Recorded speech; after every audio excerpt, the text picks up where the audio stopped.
Welcome to Mock the Week. I'm Dara Breen, and joining me this week are Andy Parsons, Zoe Lyons and Russell Howard, Frankie Boyle, Hugh Dennis and Ed Byrne.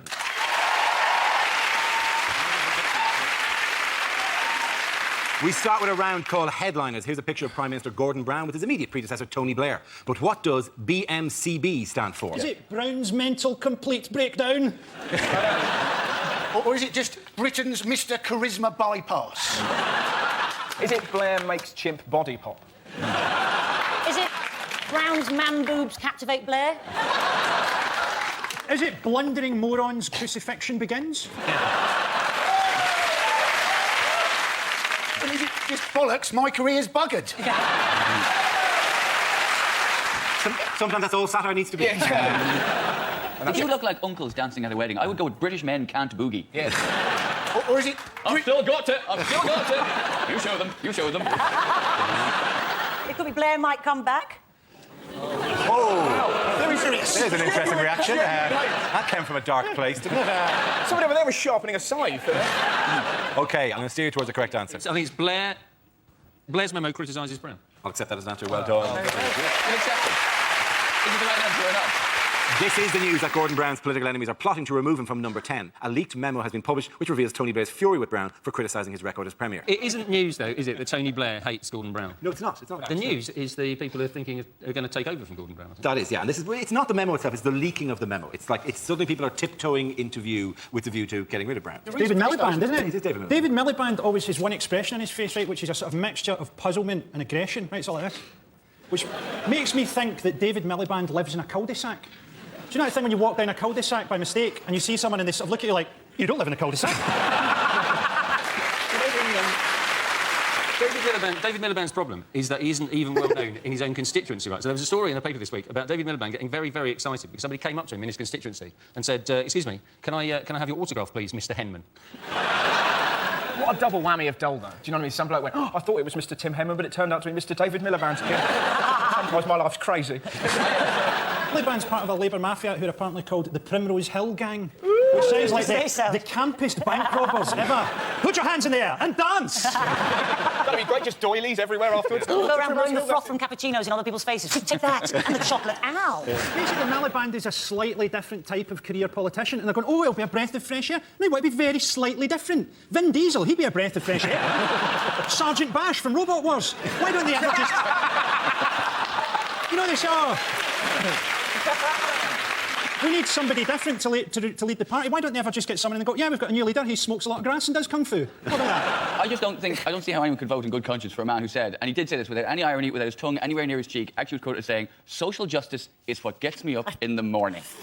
Like he has an alarm clock that is the sound of someone giving the correct respect to a single mother. Like rehabilitated youths come in and dress him before he has breakfast. Social justice gets me up in the morning sounds like the name of the world's most boring porn site. Are you being well paid for this? Good, yeah. And the benefit's all right, yeah. What's the point of replacing Gordon Brown with David Miliband? It's like replacing a copy of the Reader's Digest with an A to Z of Peterborough. May as well elect a nest of tables.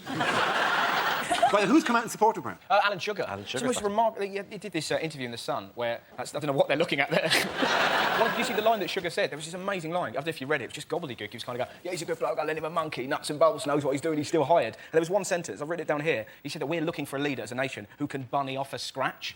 And you find yourself going, yeah, if you like. What the hell was that to bunny off a scratch? You know, can anyone weasel off a tickle? You know, badger off a fumble? It's like a porno Wind in the Willow. He's lost it. Alan Sugar seems to me like a sort of confused old lady. Who are you? What are you doing here? What's your job? Who am I? Where am I? Where's the toilet? Help me. This is one of those things that no one is going to find funny now, but the next time you watch The Apprentice, next series coming out, when he comes out, when they're sitting in the office and he arrives through that glass door, I always think he looks like he's coming out of the toilet. He looks like he's going to say, I'll give that a few minutes, what would you? Well, they're bound to like each other, though, aren't they? Because apparently they both get up at 6 a.m. in the morning, and frankly, they both look like they get up at 6 a.m. in the morning, don't they? Alan Sugar, when he gets up at 6 a.m, he needs to look himself in the mirror and go, Alan, you need a couple of more hours in bed. You're tired. Quality wordplay, my friend. What always gets me about The Apprentice, by the way, is it's based on a lie, which is basically you've got two teams of people selling bananas. One make £800 and they get a helicopter trip around London. The other make £750 and they sit in a cafeteria and he calls them losers and fires one of them. And you're kind of going, that's a bit harsh. If you don't win, you've got to be fired. He made his money building the 9th best computer in the market. And then followed that up by building the 2nd best satellite dish when there were only 2 satellite dishes. Then he became the chairman of Spurs. So frankly, he can't really talk about being a winner. As a matter of fact, what is Brown doing at the moment to get himself... He's got a personal trainer. The idea is that Brown is supposed to be going on cross-country runs, right? Which clearly isn't happening. What's happening is a woman is leading him into the woods every day so that he can sit on a tree stump and cry. There must be an entrance to Narnia somewhere. I love the idea he's got his iPod on and it's on shuffle and it's like, I've got the eye of the tiger. And then Radiohead pops on, it's like, a job that slowly kills you. Bruises that... Well, I don't need that, I'm so excited. That's right, I'm back. I think you're being really harsh. I look forward to the first press conference after where he just stands and goes, I'd like to see my guns. Have you got tickets for the gun show? Who here has a personal trainer? Why are you looking at me? Why? Do you have a personal trainer? In the past, In the past, you've had a personal trainer. People too. Did yeah. you? And did it work? Yes, it worked very well, actually, to be honest. I am the very model of physical fitness. It is astonishing. I often do an act on stage where I just go dun, dun, dun, dun, dun, and I just move my breasts and my back around. I seem to remember you once telling me that you have an exercise bike and a ski walker in your kitchen, and that once you've used the exercise bike for more than 25 minutes, your balls go numb and you have to crack one off. Store feeling. I was also privy to that conversation. Can I qualify this, right? He actually said... the seat is very large for a bicycle, right? It's a big, heavy seat. And 15 to 20 minutes in, it cuts off blood flow to the gym. And I have to fluff just a bit, just to get things that kind of just... I don't actually finish them off. Can I just ask you, what is the personal trainer doing while you're up to this? I think I'd watch more sport if this was involved in triathlon. I think we owe it to ourselves to turn that into a fitness video, where Dara's working out for 20 minutes and he just looks at the screen and goes, back in 5. And then... When you finish like 30 minutes of cardio, go, hey, you're looking good out there. Why don't you reward yourself? Every 30 minutes in your video, it just breaks into porn. Which one, ladies and gentlemen? At the end of that round, the points are going to go to Russell, Zoe and Andy! Very good. Very good. Our next round is called Newsreel. We play in a recent piece of footage featuring people in the news and ask you to suggest what might be being said. This week's clip features Conservative leader David Cameron and the Lord Mayor of London, Boris Johnson. Right, Boris, leave all the talking to me. If you do need to talk, please don't bang on about buses anymore. Talk about policies and try not to sound too posh. What ho, peasants? No, that's lovely what I meant. Anyway, we're here to introduce London's new mayor. Who's he? Who's the mayor? Oh, I'm the mayor. I'm sorry, I'm the mayor. Yes, I'm the mayor. And this is David Cameron. We were eating together, us and Robert Mugabe. Anyway, please don't be fooled by the presence of a bus behind us. We can talk about many things other than buses. Boris has got many policies on crime and employment and littering and buses. Yes, buses. I talk about buses. Buses, that's what I meant to talk about. Yes, everybody loves a bus, don't they? We all like a bus. Yes, we all love a bus. No, we love a bus. I tell you what I like, those route master buses. They're lovely, aren't they? I think that's what they're called. Not the bendy buses. No, they're dangerous. They catch fire. They kill people. And can we talk about crime? Would that be possible? Well, I'd rather talk about buses, to be honest, because although I'm a Tory, I've never been on a bus. I mean, why did I go on a bus? Buses are for poor people. I'm a posh person. I would never go on a bus. Cameron's never been on a bus. His bike was stolen. Still didn't get on a bus. Waited for the chauffeur. Oh, is it time to get on? Ding dong. Please don't think that we can only talk about buses. We can talk about many other things. And buses, yes, we can talk about them. And crime. Buses, yes, we can talk about them. Crime, we can talk about crime. And initiatives on litter. We've got all that for London. It's a blueprint for London. And why we didn't go for Jeffrey Archer, I have absolutely no idea. This man is a box of spanners. Goodbye, I think I'm going to be tainted with the same brush. Oh, is he gone? Has he paid his fare? Anyway, I tell you what, room for one more on top, as I said to someone's wife. Only joking. Anyway, here we go. Well done to you. Now we play a round called Alexander Solzhenitsyn's Wheel of News. This game involves Ed, Zoe, Frankie and Andy, so if you can make your way to the performance area, please. This is where we test our performers' stand-up skills. We spin our news generator, it settles on a topic, and anyone can volunteer jokes about the chosen subject. The winner is the team I judge to produce the funniest stuff. OK, here we go. Let's spin the wheel. The first topic is entertainment. Who wants to come on that? Ed Byrne. I was watching a DVD the other day, horror DVD, Hostel Part 2, not a very good film. Should have twigged by the fact that it was a sequel to Hostel Part 1, also not a very good film. Hostel Part 1 about men being tortured to death in an underground bunker for the pleasure of others. Hostel Part 2, women being tortured to death for the pleasure of... Oh, they've really flipped it. Hostel Part 3, I imagine hermaphrodites up for the chop. Anyway, I'm about to watch this film, and before I watch it, I have to sit through the DVD piracy warning, which I think we can all agree is beginning to get on our collective tits. Oh, this music's so funky, it makes me want to obey the law.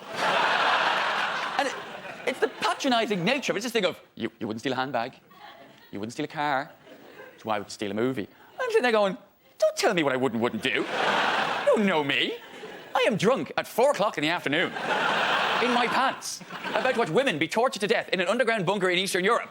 You're telling me I wouldn't nick a poxy handbag? I think you don't know me very well at all, sir.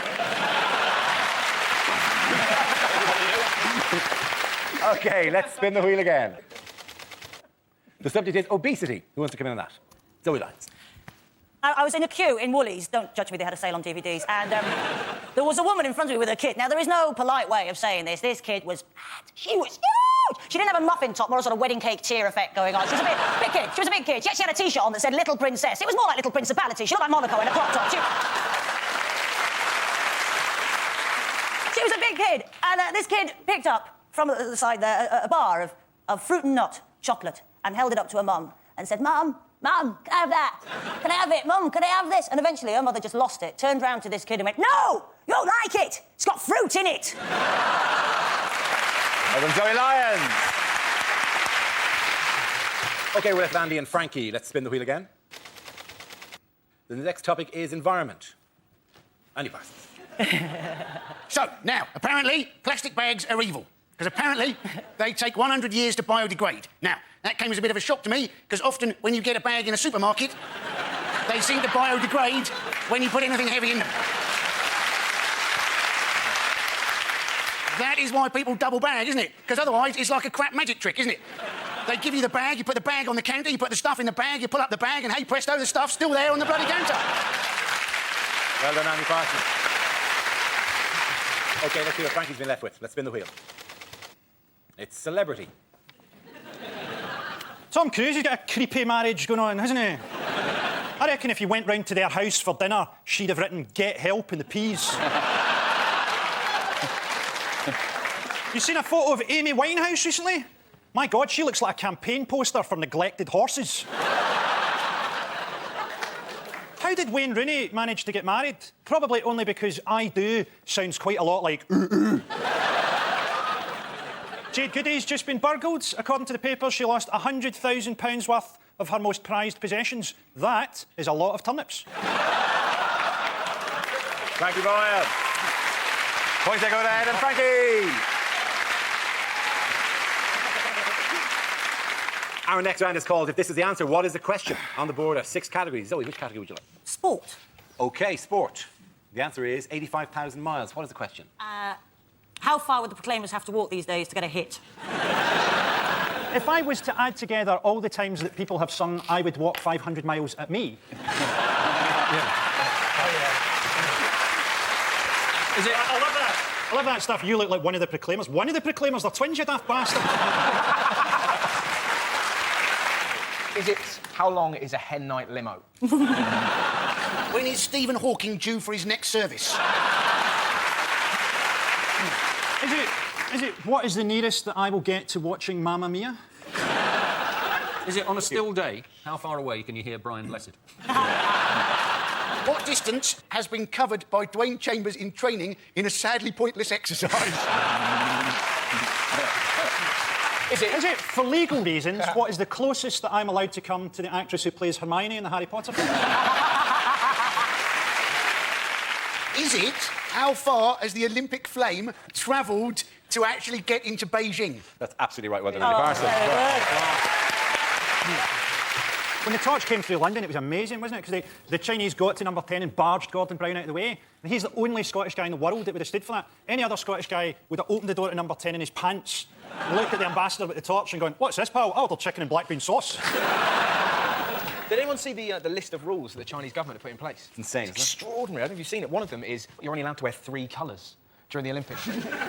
Somebody laughing at the back. It's true, there is actually a Chinese fashion police. We're expecting a racist gang. Don't you think it's amazing that none of the rules are don't run over anyone in a tank? They've been telling people to smile more. Smiling more? The government is issuing directives telling the people to smile. I just think the idea...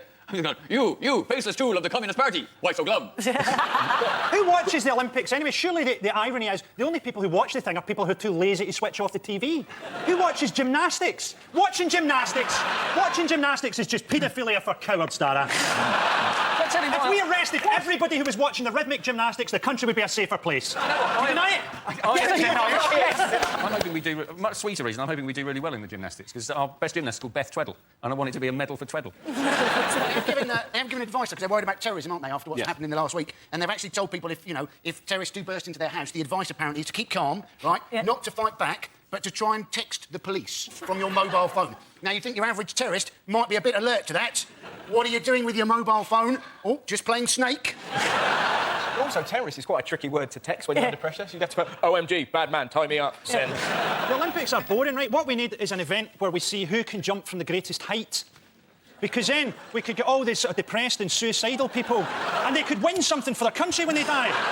They're all very worried, aren't they, in Beijing about the weather, about the smog? The smog is a big issue. Do we know why it is? Like, what they're going to do to get rid of it? I think what they're going to do to get rid of the smog is they're going to try and clear out all the burning monks for kick-off.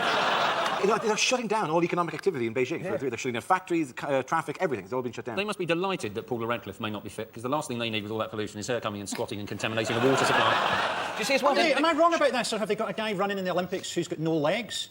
That's quite difficult. No, he wanted to run in it. Whose name I can't remember. Oscar Pistorius. Oscar Pistorius. Wasn't the thing, though, he had these fiberglass legs, and they said it gives him an unfair advantage, overlooking, I think, the fact that he's got no legs. That might balance it up slightly. I say, don't let him run in the Olympics. Give him a robot arm and make him fight crime. Don't you think they could give him a little thing like you have on a Skeletrix car? But you're not allowed... They say you're not allowed... But much of it is... Which unlikely figure is that she hopes to compete in the 2012 Olympics? Dame Judi Dench. Not Dame Judi Dench. That's Jordan. What, we're not going with the Judi Dench story? This seems ridiculous. What's the Judi Dench being a pole vaulter thing? That was the only one in the papers, like.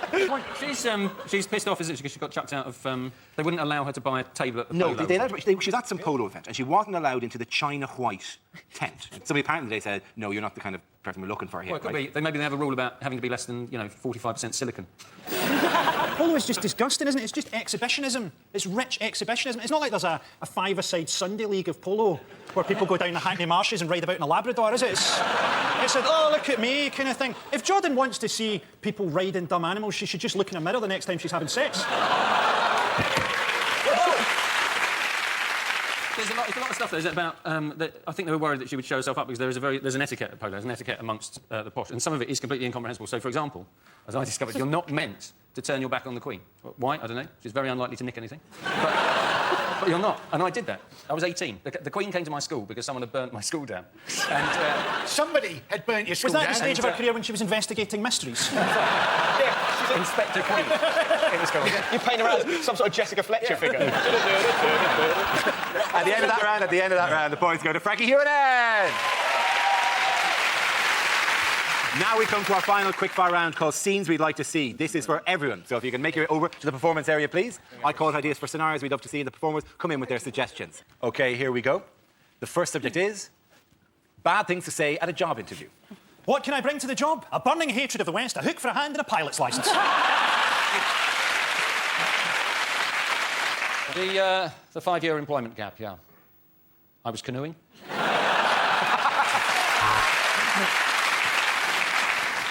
Right, I hope we can all be professional about the fact that I've just split up with all three of you. I'm really only here because I'm hoping to slip on a wet floor and then fall off a ladder. Yes, I've had a few changes of address, One Wood Scrubs, Broadmoor, but for the last 3 months I've lived in your air conditioning. I'm really into diversity. In my last team, I made sure that we had a black, a fruit and a fatty. I have always wanted to work in a motel. I'm telling them, Mother, I'm telling them! This job would be a great opportunity for me to steal a shitload of stationery. Hey, I remember you from the dungeon. How you doing? It's me, Gimpy Terry.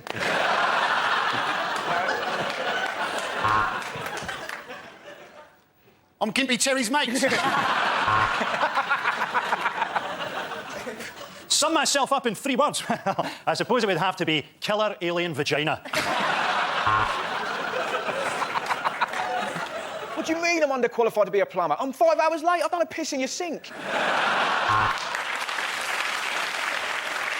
When can I start? Yesterday, but I can only work till today. 9 till 5, 9 till 5. My medication wears off at 3. The next topic is things you wouldn't hear on Songs of Praise. Hello, Canterbury. Let's make some fucking noise!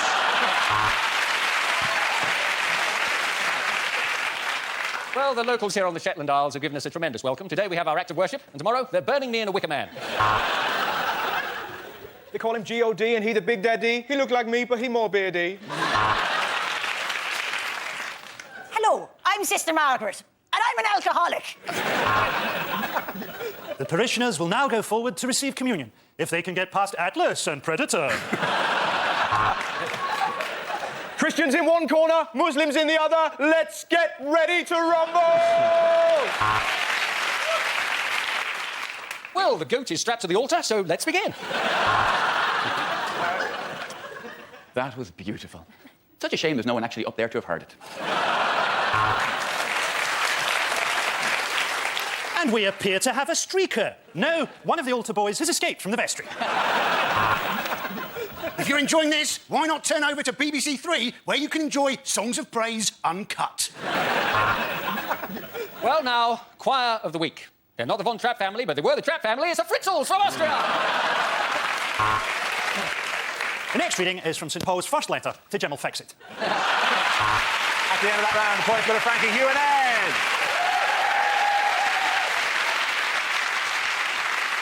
That's the end of the show. This week's winners are Frankie Boyle, Hugh Dennis and Ed Byrne. Commiserations to Andy Parsons, Zoe Lyons and Russell Howard. Thank you for watching. I'm Dara Breen. Good night. And the comedy continues with Never Mind the Buzzcocks in half an hour. Before that, though, lack of sleep sends the lab rats more bonkers than ever. That's next here on BBC Two.